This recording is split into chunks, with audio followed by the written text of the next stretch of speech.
So is Pacquiao going to fight Mike Alvarado in April of 2018? Honestly, that is a fight that I would not mind seeing. Now, I have noticed that many people are saying it's a cherry pick. Mike Alvarado's a journeyman. Now, I don't see it that way. First of all, Manny is 39 years old and has a full-time job outside of boxing. And Alvarado's not much younger at 37. Now, don't get me wrong. If they fight, I do not think it'll be a set-up fight to make Mike Alvarado look good or to set him up with a big pay-per-view fight. But Mike, for the most part, has always been a exciting and tough fighter. Yes, he looked terrible against Brandon Rios the third time they fought. And to make it worse, that was in his hometown.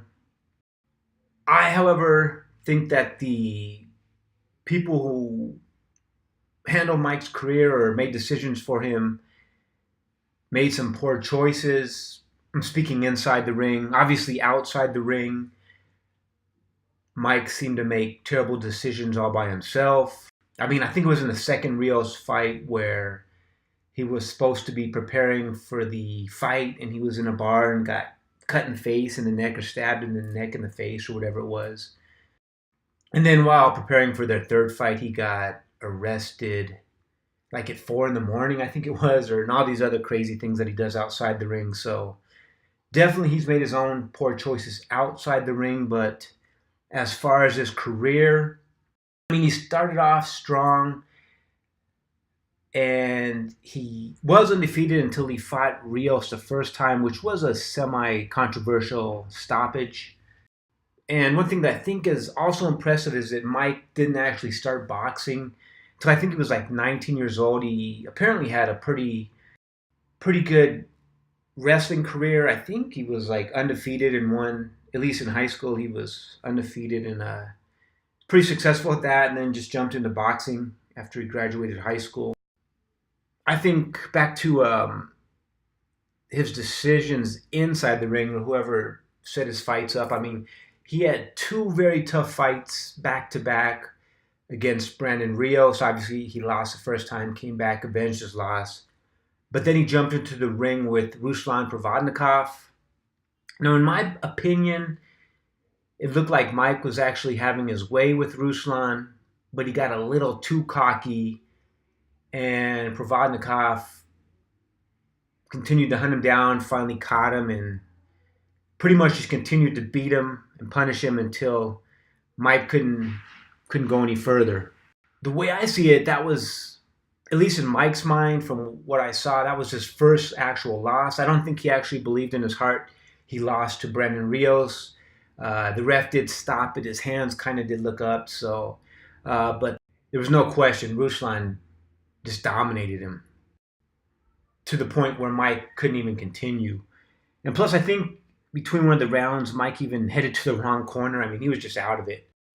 But the thing that I always thought it was weird was Mike took a beating in that fight, and then they set him up with a fight against Marquez, who is a power puncher. Not only a power puncher, he had Memo Heredia preparing him.